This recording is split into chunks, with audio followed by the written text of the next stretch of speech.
Bismillahirrahmanirrahim. Assalamualaikum warahmatullahi wabarakatuh. Waalaikumsalam warahmatullahi wabarakatuh. Kami dari kelompok 8 akan mempresentasikan hasil rangkuman buku yang berjudul Menjadi Guru Profesional Berbasis Teknologi Informasi dan Komunikasi. Mana perkenalkan dulu anggota kelompok dari kami. Saya sebagai moderator dan sebagai pemateri pertama atas nama Imam Sofian, dan pemateri kedua atas nama M. Fikri, pemateri ketiga atas nama Juliana, dan pemateri keempat atas nama Siti Nurmawati. itulah anggota kelompok dari kami. Langsung saja kami akan memulai penjelasan materi yang dimana yang menjelaskan materi pertama adalah saya sendiri. Baik, saya sebagai pemateri pertama akan membahas materi pertama, yaitu bab 1 menjadi guru profesional. A. Hakikat profesi profesional. Hakikat profesi sebagaimana diungkapkan Waddington 1996 sebetulnya merupakan sejumlah pekerjaan terbatas, yaitu pekerjaan-pekerjaan yang hanya ada dalam era-era pra-industri di Eropa. Pada masa itu, ada pekerjaan yang dipandang membuat orang-orang itu berpenghasilan mampu hidup tanpa tergantung pada perdagangan atau pekerjaan manual. Semula hanya ada 3 profesi yang diakui, yaitu hukum, kedokteran, dan keagamaan. Namun kemudian pejabat angkatan darat dan angkatan laut juga dimasukkan ke dalam. Adapun kualitas profesionalisme didorong oleh ciri-ciri berikut ini. 1. Keinginan untuk menampilkan perilaku yang mendekati piawai ideal. 2. Meningkatkan dan memelihara sikap profesi. 3. Keinginan untuk senantiasa mengejar peluang dan kesempatan pengembangan karir yang dapat meningkatkan dan memperbaiki kualitas pengetahuan dan keterampilannya. 4. Mengejar kualitas dan cita-cita keprofesian. Adapun perilaku yang dipandang mencerminkan profesionalisme, antara lain berikut ini. 1. Bertanggung jawab terhadap tugas yang diberikan. 2. Memberikan arahan tugas dengan jelas. 3. Membina bawahan dengan memberikan kesempatan untuk maju dan berkembang, serta mengalokasikan sumber daya manusia dan mengantisipasi hal yang terjadi di kemudian hari. 4. Mampu menyelesaikan tugas tepat waktu dan tuntas. 5. Memberikan laporan secara akurat dan objektif. 6. Terbuka terhadap saran dan kritik. 7. Selalu berusaha meningkatkan kemampuan dan keterampilan. 8. Proaktif mengikuti perkembangan bidang yang berhubungan dengan pekerjaannya. B. Guru adalah profesi profesional. Guru adalah tenaga pendidik sebagaimana diatur dalam bab 11 Undang-Undang Nomor 20 Tahun 2003 tentang Syadiknas pasal 19 ayat 2 menyatakan bahwa pendidik merupakan tenaga profesional yang bertugas merencanakan dan melaksanakan proses pembelajaran, menilai hasil pembelajaran, melakukan pembimbingan dan penelitian, serta melakukan penelitian dan pengabdian kepada masyarakat, terutama bagi pendidik pada perguruan tinggi. Secara yuridis diakui sebagai pekerjaan atau profesi yang profesional dalam Undang-Undang Nomor 14 Tahun 2005. Seorang guru dan dosen pada bab 1 pasal 1 dinyatakan bahwa guru adalah pendidik profesional dengan tugas utama mendidik, mengajar, membimbing, mengarahkan, melari, menilai dan mengevaluasi peserta didik pada pendidikan anak di jalur pendidikan formal, pendidikan dasar, pendidikan menengah. Dosen adalah pendidik profesional dan ilmuwan dengan tugas utama mentransformasikan, mengembangkan dan menyebarluaskan ilmu pengetahuan. C. Pendekatan profesionalisme guru. Tentu saja pendapat sebagaimana dikutip di muka berjumlah cukup untuk menunjukkan bahwa guru adalah profesi yang profesional. Untuk membuktikan lebih lanjut guru, tentu saja pendapat sebagaimana dikutip di muka belumlah cukup untuk menunjukkan bahwa guru adalah profesional yang profesi yang profesional. Untuk membuktikan lebih lanjut, perlu ditelah beberapa pendekatan yang digunakan oleh setiap profesi agar disebut profesional. Ada beberapa pendekatan yang dapat digunakan untuk menentukan apakah profesi guru merupakan profesi yang profesional. Di antaranya ialah pendekatan daftar, pendekatan karakteristik, pendekatan institusional, dan pendekatan legalistik. Bab 2. Guru dalam sistem TIK. A. Hakikat sistem informasi. Sebagai profesi yang profesional, guru dituntut pula agar memahami sistem informal dan teknologi komunikasi yang berkembang sebagai salah satu penunjang keberhasilan pembelajaran. Sistem informasi memuat berbagai informasi penting mengenai orang, tempat, dan segala sesuatu yang ada di dalam atau di lingkungan sekitar organisasi. B. perkembangan sistem informasi. Sesungguhnya konsep sistem informasi telah ada sebelum munculnya komputer. Sebelum pertengahan abad ke-20, pada masa itu masih digunakan kartu pung. Pemakaian komputer terbatas pada aplikasi akuntansi yang kemudian dikenal sebagai sistem informasi akuntansi. Namun demikian, para pengguna khususnya di lingkungan perusahaan masih mengesampingkan kebutuhan informasi bagi para manajer. C. Perihal teknologi komunikasi. Perkembangan informasi berjalan koheren dengan kemajuan teknologi komunikasi. Ini yang harus dikendali terlebih dahulu oleh para guru agar tepat menggunakannya dalam pembelajaran sebagai suatu media yang menyebarluaskan informasi. Menurut Chill dan Dickie 1994, teknologi sebagai media dapat dikategorikan menjadi 4 kelompok, yaitu teknologi cetak, teknologi tanpa dengar, teknologi berbasis komputer, dan teknologi terpadu.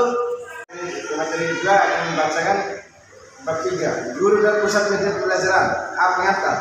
Pusat media pembelajaran yang dikembangkan dan dimiliki oleh setiap institusi pendidikan atau sekolah mengingat urgensinya. Terus B. Hakikat media pembelajaran. Jika ditelisik lebih jauh betapa banyaknya pengertian tentang media pembelajaran sebagaimana dikemukakan oleh para ahli.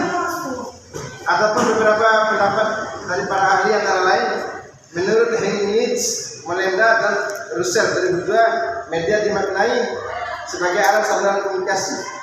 C. Landasan teori. Landasan teori yang dimaksud dalam hal ini ialah semua konsep teoritik yang bisa dijadikan bantalan atau titik berangkat mengapa media pembelajaran diperlukan. Landasan teori dimaksud dikelompokkan ke beberapa kategori berikut ini. 1. Filosofis, 2. Empiris, 3. Psikologi, 4. Teknologi. D. Fungsi dan kedudukan.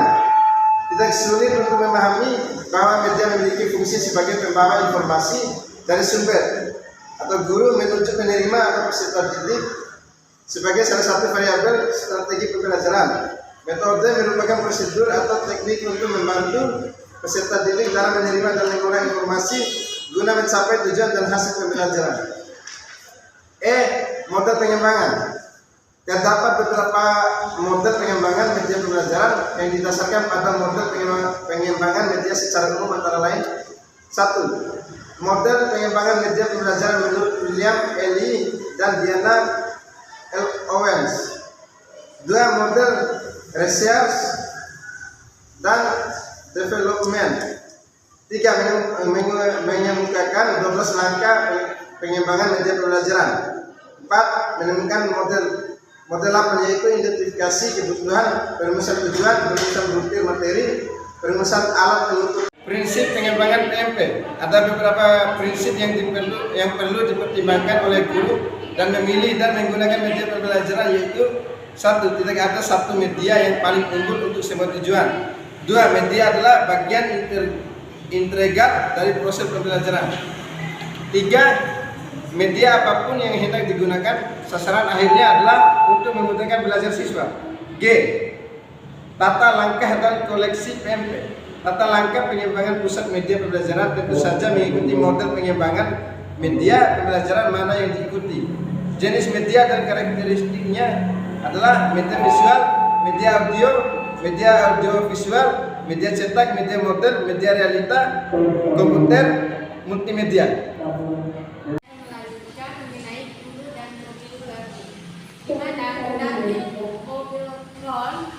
Menjadi juru kunci dalam riset tersebut. Ada fakta yang tidak dapat dipungkiri bahwa sebagai besar masyarakat justru digunakan sebagai alat komunikasi selama 24 jam. Hal itu terjadi baik di dalam dan di luar rumah, di sekolah maupun di tempat kerja. Fakta tersebut antara lain yang mendorong kalangan penganut paradigma pembelajaran motivasi. Memandang perlu untuk mengembangkan apa yang selama ini digunakan sebagai mobil learning atau pembelajaran dengan menggunakan fasilitas atau perangkat komunikasi bergerak. Dalam mobil learning versus e-learning, pada awalnya pembelajaran jarak jauh hanya difasilitasi oleh teknologi cetak seperti modul, buku, dan lain-lain yang berbasis teknologi cetak. pendekatan konten teknologi tanpa konten tidak ada apa-apanya. Para penganut pendekatan ini terutama kalangan pengembangan konten pembelajaran berpandangan bahwa pengembangan kontenlah yang dominan terhadap kehadiran MDAD. Deskripsi mobil learning. Ada 4 kategori besar pengganti Adapun ada 4 kategori besar pengertian mobil learning berikut ini. Yang pertama, teknosentris.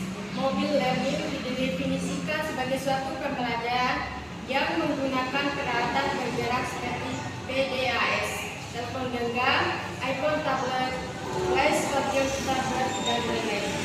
Hubungan dengan e-learning, mobil learning dipandang sebagai suatu perluasan dari e-learning. Perluasan pendidikan formal dipandang sebagai suatu perluasan dari pendidikan formal semata, berpusat pada pembelajaran, mengemukakan dengan kuat berdasarkan studi dan proyek mutakhir tentang mobil learning yang dilakukan di berbagai negara. Dalam ragam kontroversi yang menjaring diskusi menarik bagaimana mengintegrasikan peralatan bergerak ke dalam skenario pendidikan yang lebih luas. Selain kebutuhan infrastruktur dan suprastruktur guna mengintegrasikan skenario pendidikan yang lebih luas diperlukan pada konteks ini. Yang dipertanyakan bagaimana membangun pola hubungan yang interaktif antara pendidik dan peserta didik. Dalam tujuan dan fungsi mobil learning, yaitu memberikan alternatif lain dalam pembelajaran konvensional dengan menggunakan mobil learning, mengingat kembali materi pembelajaran situasi dan konten yang disajikan pada mobil learning. Sama dengan e-learning, ada 3 fungsi mobil learning dalam kegiatan pembelajaran, yaitu ada suplemen, pelengkap, dan pengganti.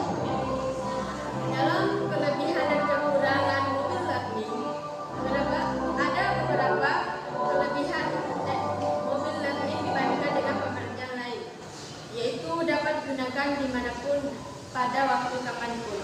Kebanyakan device bergerak memiliki harga yang relatif lebih murah dibandingkan harga FT desktop. Ukuran perangkat yang kecil dan ringan daripada FT. Adapun kelebihan dan kekurangan mobil learning. Yang pertama, kelebihan mobil learning dapat digunakan dimanapun pada waktu kapanpun. Yang kedua, kebanyakan device bergerak memiliki harga yang relatif lebih murah dibandingkan harga FT desktop. Yang ketiga, ukuran perangkat yang kecil dan ringan daripada FT desktop. 4. Diperkirakan dapat mengikut sertakan lebih banyak pembelajaran karena mobil learning memanfaatkan teknologi yang biasanya digunakan dalam kehidupan sehari-hari. Dalam standar kompetensi, ada beberapa standar kompetensi yang diperlukan dalam mobil learning. Yang pertama, memiliki kemampuan untuk menganalisis konten dan struktur kurikulum. Yang kedua, memiliki kemampuan dalam mengasih tahapan alur flowchart pembelajaran sesuai dengan standar pembelajaran. Yang ketiga, memiliki kemampuan untuk menganalisis ketersediaan dan daya dukung. Yang keempat, memiliki kemampuan dan menguasai berbagai aplikasi software. Yang kelima, memiliki kemampuan untuk mengoperasikan dan menguasaikan instalasi software dan aplikasi mobil learning yang dibutuhkan. Selanjutnya, mengenai guru dan teknologi dalam kelas. Kategori metode pembelajaran. Dalam konteks variabel pembelajaran didefinisikan sebagai cara-cara yang berbeda untuk mencapai hasil pembelajaran yang berbeda di bawah kondisi yang berbeda.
berkualitas tinggi, misalkan yaitu Witanti Lunak, pembelajaran yang membesarkan keseluruhan rangkaian pengajar terintegrasi.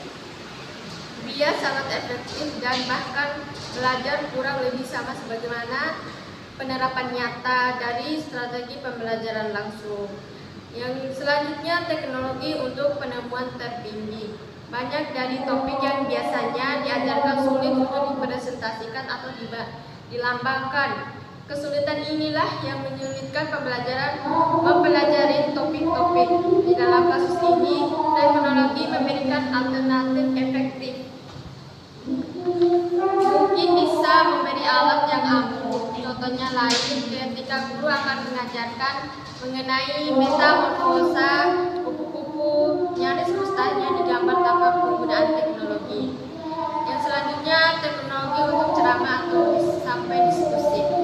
Selanjutnya, teknologi untuk ceramah sampai diskusi. Sebagaimana dijelaskan sebelum, metode pembelajaran ceramah dan diskusi secara spesifik dirancang untuk membantu siswa memahami bangunan pengetahuan sistematis. Oleh karena itu, strategi ini sangat cocok dengan teknologi, khususnya dengan internet. Internet dapat menginformasikan yang kaya sehingga banyak job yang dilontarkan. Terkait dengan penggunaan teknologi di dalam kelas,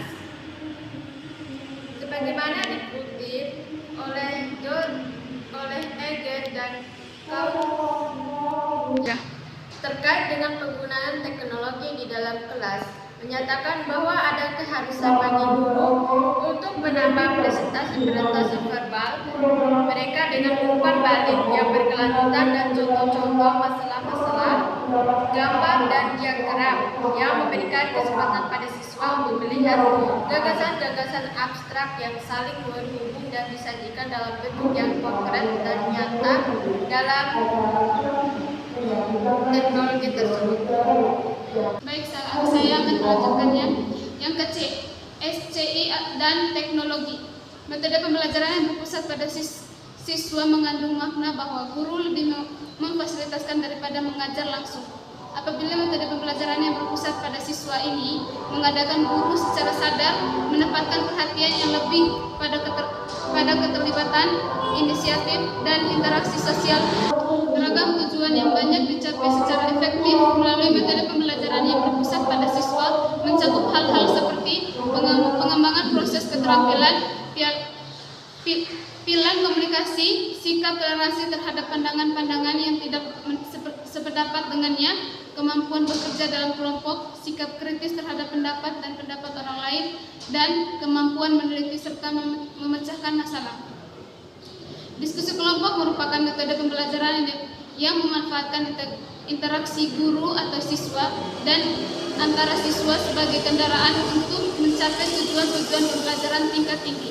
Metode ini diadakan dengan menurunnya fokus pada guru, meningkatkan interaksi antara siswa, dan berkembangnya keterlibatan siswa dalam ruang kelas.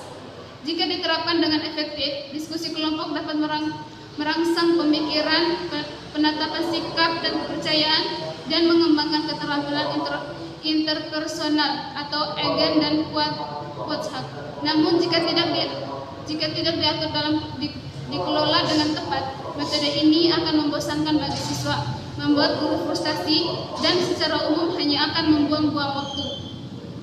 Ada 4 teknologi yang dipakai. Yang pertama, penggunaan komputer di sekolah. Yang kedua, teknologi bantuan. Yang ketiga, penyusunan pada input devices komputer. Yang keempat, penyesuaian pada output devices komputer. Yang berikutnya, guru dan teknologi atau video untuk pembelajaran. Yang pertama, pengantar.